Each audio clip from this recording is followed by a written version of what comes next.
സമ്പത്ത് അങ്ങ് നേരത്തെ സൂചിപ്പിച്ചത് കൃത്യം ഓരോ ചിത്രങ്ങൾ കാണിച്ചത് ഓരോ സങ്കല്പങ്ങൾ ഉണ്ടായെന്നാണ്. അതിൽ ഇന്നതാണ് ഭാരതാംബ എന്ന് അങ്ങ് പറഞ്ഞിട്ടില്ല.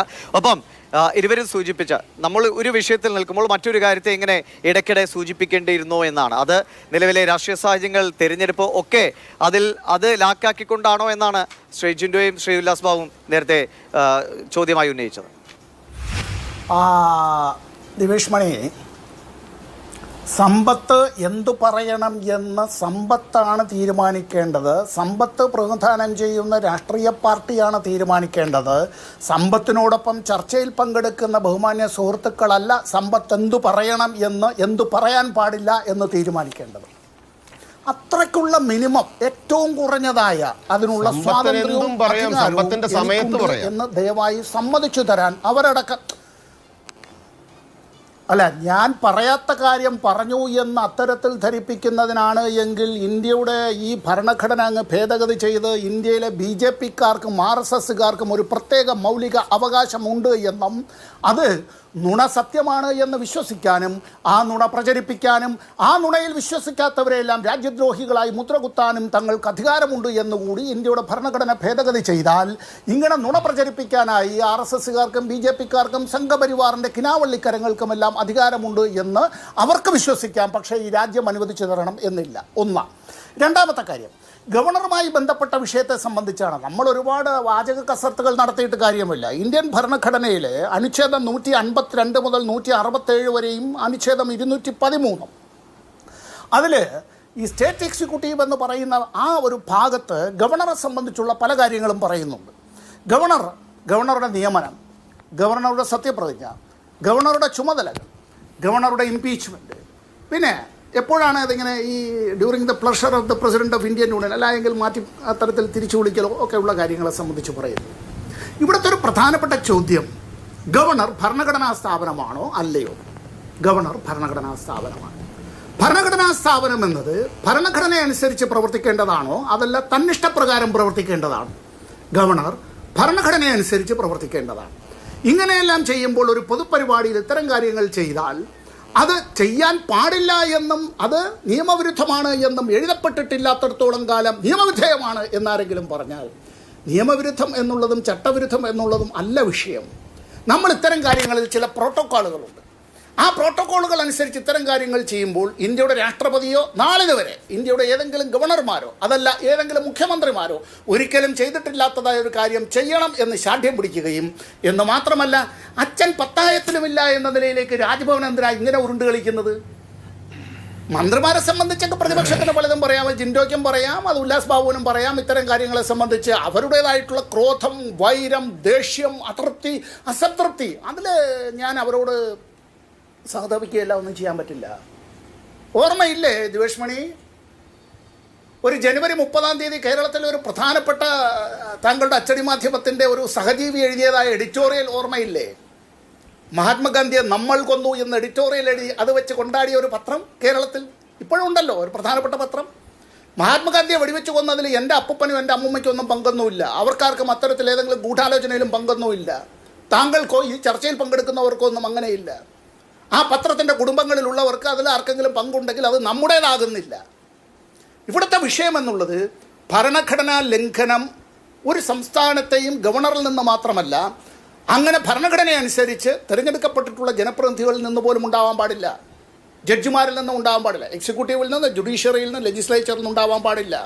തെറ്റായ കീഴ്വഴക്കങ്ങൾ സൃഷ്ടിക്കരുത്. രാഷ്ട്രീയമായ ചർച്ചകളെ സംബന്ധിച്ച് രാഷ്ട്രീയമായ ചർച്ചകൾ നടക്കുമ്പോൾ നമ്മൾ ഈ നാട്ടിൽ ജീവിക്കുമ്പോൾ ഇത്തരം കാര്യങ്ങളുമായി ബന്ധപ്പെട്ടുള്ള കാര്യത്തിൽ ഒരു ഗവർണറുടെ ഭാഗത്ത് പാളിച്ച ഉണ്ടായാൽ അത് ചൂണ്ടിക്കാണിക്കുക എന്നത് ആ ചടങ്ങ് അത് അത്തരം കാര്യത്തിൽ ബന്ധപ്പെട്ടതായ മന്ത്രി ആ കാര്യത്തെ സംബന്ധിച്ച് ഉന്നയിച്ചു. പാടില്ല എന്നാണ് പറയുന്നത്. ഗവർണർമാരെ ചോദ്യം ചെയ്യരുത്. ഞാൻ നിർത്തുകയാണ്, 1/2 മിനിറ്റ് എടുത്ത്. ആരിഫ് മുഹമ്മദ് ഖാൻ്റെ തൻ്റെ അവസാന നാളുകളിൽ ഇവിടെ ഗവർണറായിരിക്കുന്ന വേളകളിൽ അദ്ദേഹം പോകുന്നതിന് മുമ്പ് ഇവിടെ നടത്തിയതായിട്ടുള്ള കുറേ നിയമനങ്ങളും അതുമായി ബന്ധപ്പെട്ടുള്ള നോമിനേഷനുകളും എല്ലാം ഉണ്ടല്ലോ. ഹൈക്കോടതി എത്ര തവണയാണ് ഇതിന് കൊട്ടുകൊടുത്തത്? സുപ്രീം കോടതി തന്നെ ഡൽഹിയിലെ ലഫ്റ്റനൻറ്റ് ഗവർണറെ, പഞ്ചാബിലെ ഗവർണറെ, തമിഴ്നാട്ടിലെ ഗവർണറെ, കേരളത്തിലെ ഗവർണർ വായിച്ച് പഠിക്കാനായിട്ട് പറഞ്ഞു. അപ്പോഴെല്ലാം ഇക്കാര്യത്തിൽ ഇതെല്ലാം എന്തോ അല്പൻ്റെ ആസനത്തിൽ ആല് കിളിർത്താൽ അതൊരു തണലെന്ന് മാത്രമല്ല, അതിലൊരു വടം കെട്ടി ഊഞ്ഞാലിട്ട് കെട്ടിയിരുന്ന് ആടിയിട്ട് ആലിങ്ക പറിച്ച് തിന്നിട്ട് വഴിയെ പോണവരെ അടക്കം വിളിച്ച് നിനക്കം വേണോ ആലിങ്ക എന്ന് ചോദിക്കുന്ന അത്തരത്തിലൊരു രീതിയിലേക്ക് അധപ്പതിച്ചു പോയാൽ എന്താണ് പറയേണ്ടത്?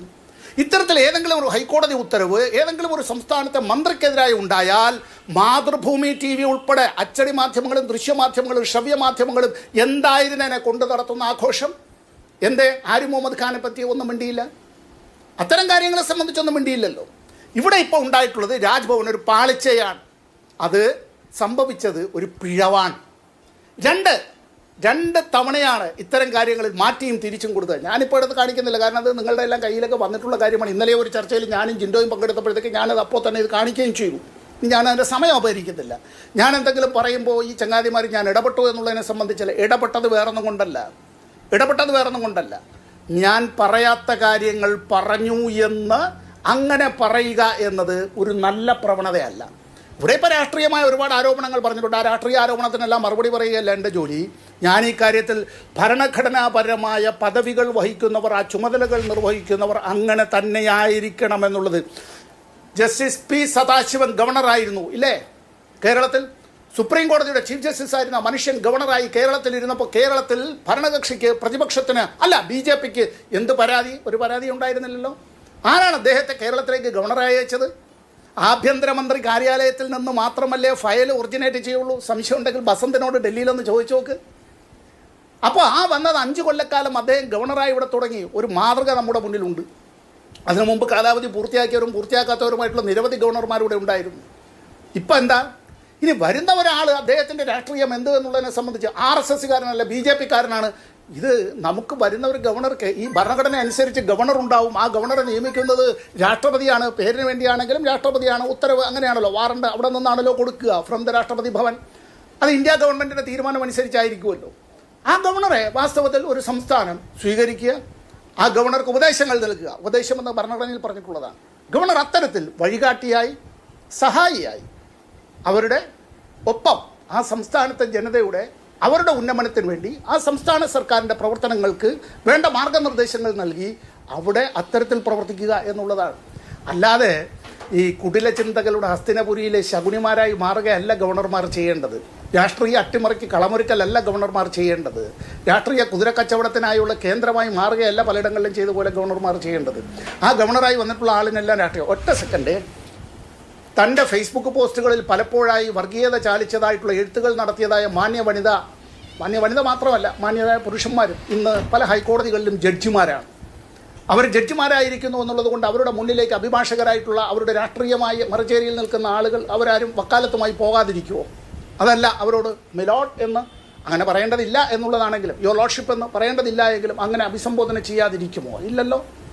അവർ ഏത് ചുമതലയാണോ വഹിക്കുന്നത് ആ ചുമതല ഭരണഘടനാപരമായി നിർവഹിക്കണം. അത് മെച്ചപ്പെട്ട നിലയിൽ നിർവഹിക്കണം. അതാണ് കേരളത്തിലെ ഗവർണറിൽ നിന്നും ഞങ്ങൾ പ്രതീക്ഷിക്കുന്നത്. ഇത് അല്ലാതെ ഇത് ഒരു പോരാട്ടം അല്ലെങ്കിൽ അത്തരത്തിലുള്ള യുദ്ധം അല്ല, ഇതൊരു പടലപ്പിണക്കം എന്നുള്ള നിലയിലേക്ക് പോകാനുള്ളതൊന്നുമല്ല.